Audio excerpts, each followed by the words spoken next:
Kun taɓa mamakin cewa me yasa manyan bayan Allah suke tashi cikin dare, suke bautar Allah, suke addu'o'i babu kakkautawa? Kuma za ka gan su da rana suna yin al'amuran gabansu? Me yasa mutane waɗanda suke neman ɗaukaka, arziki, mulki, sarauta ko neman aljanna da sauran bukatu a gurin Allah suke tashi cikin dare suna roƙon Allah kuma Allah yake biya musu bukatunsu? Me yasa manyan 'yan siyasa da sauran masu madafin iko suka fi yin mitin ɗinsu da daddare? Me yasa yawancin mahaddata alƙur'ani suka fi yin haddasa da daddare? Me yasa sama da kashi 50 na ɗalibai sun fi yin karatunsu da daddare kuma sun fi fahimtar karatun da daddare? Me yasa mutanen da suka kawo ci gaba da mafita a rayuwar mu ta yanzu da sauran fitattun mutane a duniya ba su cika yin bacci da daddare ba? Me yasa yawancin marubuta suka fi yin rubutunsu da daddare? Ba kwa tunanin cewa akwai wani babban al'amari da alkhairai a cikin dare?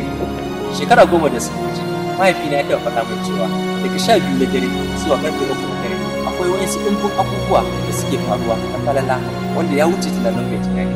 Duk wanda ya tashi a wannan lokacin yana roƙon Allah, Allah shi kaɗai ya san irin tarin alkhairan da za su same shi duniya da lahira. Mu musulmai ne, akwai hadisin manzon Allah sallallahu alaihi wasallam da yake magana akan falalar dare.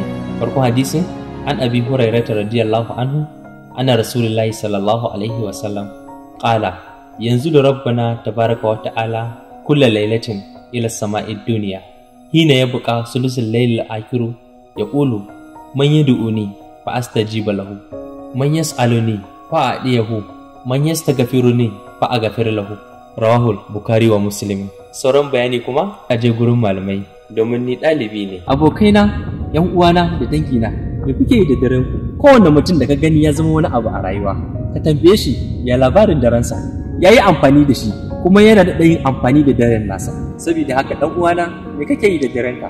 Kana kallon fina-finai ne, ko kana yin TV game ne, ko kana tafiya night club ne, ko kana yin wani abin ne? Lokaci yayi da za ka yi amfani da darenka, saboda lokaci ne da za ka iya amfani da shi ka samu canjin abubuwa a rayuwarka. Yana da matukar amfani kuma yana da matukar farala da zai sa ka zama wani a rayuwa. Saboda haka ɗan uwana, ka yi amfani da darenka.